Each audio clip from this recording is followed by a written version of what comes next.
నమస్కారం. కార్తీక పురాణం 22వ రోజు పారాయణలోకి వచ్చాం. దత్తాత్రేయ స్వామి కార్తవీర్యార్జునుడు అనేటువంటి క్షత్రియ రాజుకి మాఘమాస వ్రత మహాత్మ్యము, శివ పూజ మహాత్మ్యము తెలియజేస్తున్నారు. ఇంతకుముందు గాథల్లో మనం ఏం విన్నాము? మాఘమాసంలో శ్రీమన్నారాయణుని అర్చించాలి అని. అందుకని ప్రత్యక్ష నారాయణ స్వరూపమైన సూర్య ఆరాధన గురించి చెప్పుకున్నాం. దత్తాత్రేయులు వారు ఏం చెప్తారంటే శివారాధన చాలా ముఖ్యమని, తప్పకుండా చేసి తీరాలని చెప్తున్నారు మాఘంలో. మనం కార్తీక పురాణంలో కూడా ఇలాగే రెండు విభిన్నమైన విషయాలు వింటుంటాం. బట్టతల ఇప్పుడు సమస్యే కాదు, ఎటువంటి నొప్పి లేకుండా శ్రీరూప్ కాస్మెటిక్ క్లినిక్ లో హెయిర్ ట్రాన్స్ప్లాంటేషన్. కార్తీక మాసం శివ సంబంధమైన మాసంగా చెప్తూనే దానికి మన దామోదరుడు, మన కార్తీక దామోదర ప్రీత్యర్థం అని చెప్పాలని చెప్పుకుంటాం. అప్పుడు కార్తీకంలో సాలగ్రామ ఆరాధన, సాలగ్రామ దానము అత్యంత విశేషమైనవి, చాలా శుభప్రదమైనవి, ఫలప్రదమైనవి అని కూడా చెప్తాం. ఈ మాఘంలో ఓ పక్కనేమో నారాయణుణ్ణి అర్చించమంటారు. నారాయణ స్వరూపాలైన నీటి యందు మునగటం కూడా మోక్షదాయకమని చెప్తారు. శివపూజ గురించి తక్కువ చెప్తున్నట్టుగా కనపడుతుంది మనకి. కానీ దత్తాత్రేయుల వారు మాత్రం చాలా స్పష్టంగా శివారాధన ముఖ్యమని చెప్తున్నారు. ఈయన చెప్తున్నారు, రాజా, ప్రతి కార్యానికి ముందు శివుని పూజించి ప్రారంభించడం శ్రేయస్కరం. అంటే మనం కలికాలంలో ఇప్పుడంతా కూడా మనం ఏం చేస్తాం, ఏదైనా పని ప్రారంభించాలంటే గణపతి ఆరాధన చేసుకుంటాం. శివారాధన ముఖ్యము అని చెప్తున్నారు. గణపతి ఆరాధన ఓం అని అన్నాక శివారాధన చేసిన తర్వాతే ఏ రాజైనా తన యుద్ధానికి కానీ, వేటకి కానీ, స్వయంవరానికి కానీ, రాజ్యాంగంలో ఏదైనా మార్పులు చేయటానికి కానీ మొదలు పెట్టేవారట. అట్లాగే మొదలు పెట్టాలని, శివారాధన తప్పకుండా చేసి తీరాలని చెప్తున్నారు.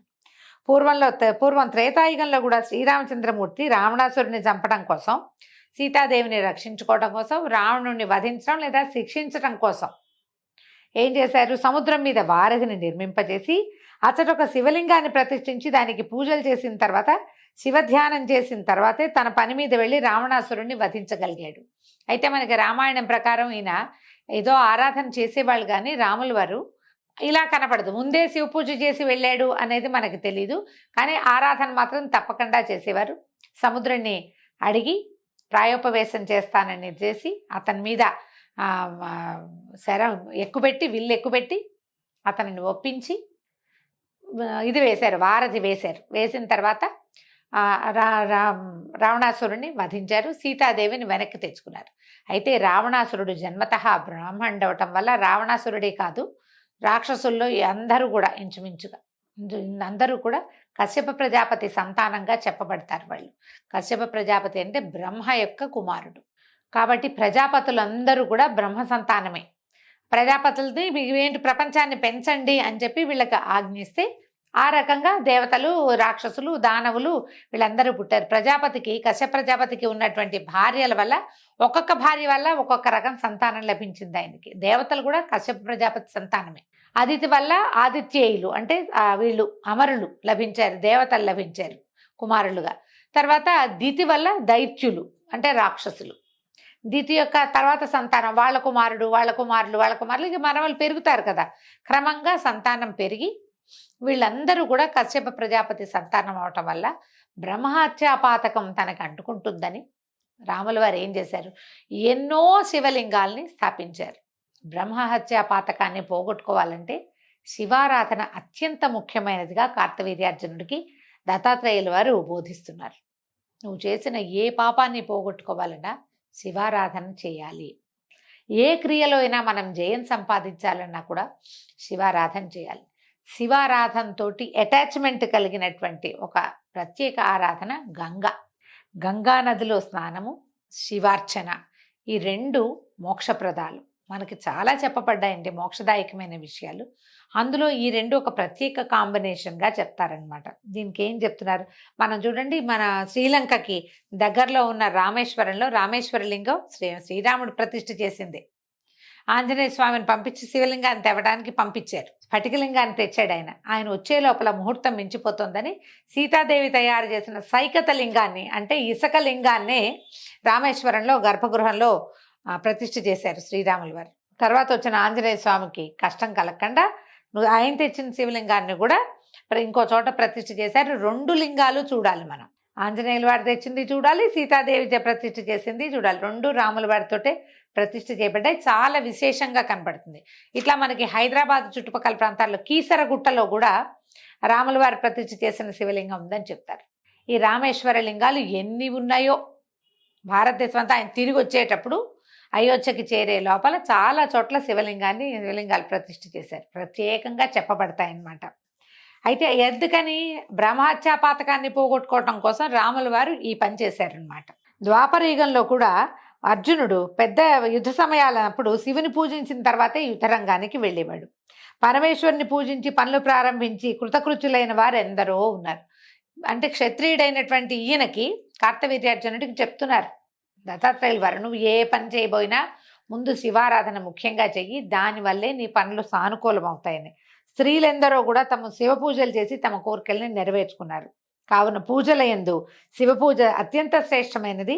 నదుల యందు గంగా నది అత్యంత శ్రేష్టమైనది. గంగాజలం సర్వపాపహరం. గంగా నదిలో స్నానం చేయటం వల్ల సర్వ పాపముల నుండి విముక్తులవటమే కాకుండా ఆయురారోగ్యాది ఐశ్వర్యాలు కూడా ప్రసాదిస్తుంది. గంగ ఆయుష్ని ఆరోగ్యాన్ని ప్రసాదిస్తుంది. గంగా నది శివుడి శిరస్సు మీద నుంచి తొలుత పడింది ఎక్కడండి? హిమాలయాలంతా కూడా ఔషధులే, అన్ని ఔషధాలే. అలా ఔషధి గుణాలున్న ప్రాంతాల్లోంచి ప్రవహించి రావటం వల్ల గంగా నదికి సహజంగానే ఒక ఔషధ గుణం ఏర్పడింది. భూమి మీదకి వచ్చేసరికి ఆమె ఎక్కడ పుట్టింది? అసలు తొలి పుట్టింది ఎక్కడ? విష్ణుపాద సంభవ. ఆవిడ విష్ణువు యొక్క పాదం నుంచి పుట్టింది. దానివల్ల ప్రత్యేకత వచ్చింది. ఆ తర్వాత భూమి మీద ఆమె ప్రవహించే ప్రాంతాలన్నీ కూడా విపరీతంగా ఔషధులు నిండి ఉండటం వల్ల గంగాజలం అత్యంత పవిత్రమండి. ఎలాంటి పరిస్థితుల్లో అయినా గంగా జలం చల్లుకుంటే పవిత్రం అయిపోతుంది. ఇక మడి మైలా లేదు గంగకి. అంత ప్రత్యేకమైంది. ఒకటి విష్ణువు యందు జన్మించటము, రెండోది శివుని మీద నుంచి ప్రవహించటము. ఈ రెండు దాంతోపాటు హిమాలయాల్లో ప్రవహించి మనకు అందటం వల్ల ఔషధ గుణాలు కూడా వచ్చినాయి. పవిత్ర గుణమే కాకుండా ఔషధ గుణం కూడా వచ్చింది. కాబట్టి ఆయుష్ ఆరోగ్యము రెండు పెంపొందుతాయి గంగానది స్నానం వల్ల. గంగాజలం సర్వరోగ నివారిణి. పవిత్ర గంగానదిలో స్నానం చేస్తే మోక్ష సిద్ధి కలుగుతుంది. శివుని శిరస్సు మీద ఉండి క్షణక్షణము పరమేశ్వరునినే ప్రక్షాళన గావించేటువంటి గంగాజలము అల్పులని ఆదుకొని వారిని సర్వపాప విముక్తుల్ని చేస్తుంది. మనలాంటి వాళ్ళకి గంగే మోక్షకారకం. ఆరోగ్య రీత్యా కూడా శాస్త్రపరంగా ఇది నిర్ధారించబడింది. ఏ నీళ్ళనైనా సరే గంగా గంగా గంగా అని 3 సార్లు అనుకుని శిరస్సు మీద చల్లుకుంటే ఆ నీరు కూడా గంగాజలంతో సమానం అవుతుంది. మనం ఇది కార్తీక పురాణం కాలంలో చెప్పుకుంటాం. మనం ఇంట్లోనే స్నానం చేస్తాం. ఏ నదికి వాపికూప తటాకాదులకి వెళ్ళలేకపోతాం. ప్రాతకాల స్నానం చేయాలి. ఏం చేస్తాము?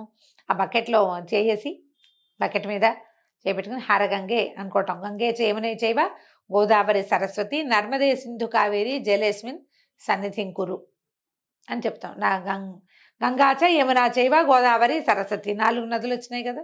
అక్కడి నుంచి గోదావరి సరస్వతి నర్మదే సింధు కావేరి 4 7 3 7 నదులని ఇక్కడ మనం పొందుతున్నాము అని ఒక మంత్రం చెప్పుకొని ఆ శ్లోకం స్మరించుకొని నీళ్ళు తీసుకుని హరగంగే అని నెత్తి మీద పోసుకోమని చెప్తాం. 3 సార్లు అనుకోండి. హరగంగే హరగంగే హరగంగే అనుకుంటే మన నీళ్ళల్లోకి గంగా ప్రవేశం జరిగిపోతుంది. మనకి ఇలాంటి వెసులుబాట్లు ఉన్నాయండి.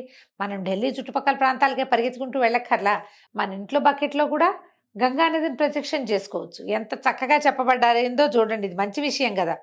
మనం అదే కాకుండా మనం పూజా విధిలో కూడా ఏం చేస్తాం?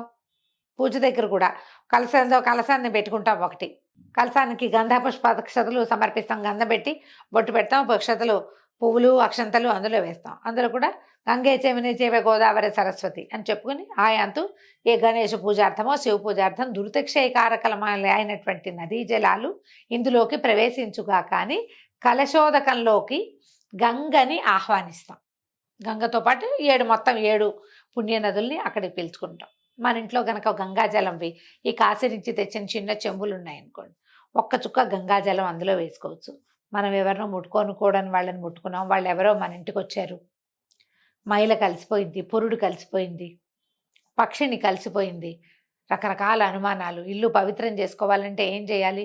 ఏదైనా పుణ్యావచనం చేయించుకోవాలి. ఎవరైనా పురోహితుడిని పిలిచి ఆయన ఒక అరగంట మంచి కార్యక్రమం చక్కగా మంత్రాలన్నీ చదివి పుణ్యావచన జలాన్ని సిద్ధం చేసి ఆ జలాన్ని ఇల్లంతా చల్లుతారు. మనకు అవకాశం లేదనుకోండి ఏం చేస్తాం? ఈ ముంత ఉంది కదా మన దగ్గర గంగాజల పాత్ర, దాన్ని కొద్దిగా విరిచి ఓ పక్కన ఆ నీళ్ళని ఓ మామిడాకో తమలపాకో లేదా ఒక తులసి దళం ఆ నీళ్ళలో ముంచి ఇల్లంతా చల్లుకుంటే పవిత్రమవుతుంది. అలా ఎలా అవుతుంది? ఇలాంటి ప్రశ్నలు వేయకండి. మనకి పురాతన కాలం నుంచి ఇలాగే చెప్పబడింది. మనం ఇది ఆచరిస్తున్నాం. గంగకి ఆ రకమైన ప్రత్యేకత ఉంది. దత్తాత్రేయుల వారు ఇంత క్లియర్గా మన కార్తవీర్యార్జునుడికి తెలియజేస్తున్నారనమాట. ఎక్కడైనా సరే నువ్వు ఈ శ్లోకం కానీ మంత్రం కానీ దాంతో అభిమంత్రిస్తే నీ దగ్గర ఉన్న జలంలోకి గంగా నది ప్రవేశిస్తుంది.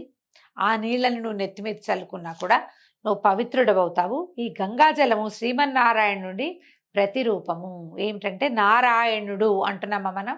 ఈ నారాయణం అంటే నారములు అంటే నీళ్లు. నీరంతా కూడా జలం అంతా కూడా నారాయణుని అధీనంలో ఉంటుంది. నారాయణమూర్తి అయిన పేరుకే నారాయణము, నీటి యందు ఉంటాడు ఆయన. ఆ నీరు ఆయన యందు ఉంటుంది. అంచేత శ్రీమన్నారాయణుని ప్రత్యక్షం చేసుకోవాలన్నా, ఆయన్ని పూజించాలన్నా, ఆయన్ని తృప్తిపరచాలన్నా, మన పూజ సఫలం కావాలన్నా ఆ నీటిని అభిమంత్రించి మనం గంగాజలంగా భావించుకుని మీద చల్లుకున్నా కూడా మనకి ఆ రకమైన ఇది సిద్ధి లభిస్తుంది. ఈ నీటి యొక్క ప్రాముఖ్యతతోటి ఈరోజు పారాయణ పూర్తయిందండి. రేపు ఉదయం మళ్ళీ 23వ రోజు పారాయణలో కలుసుకుందాం. నమస్కారం.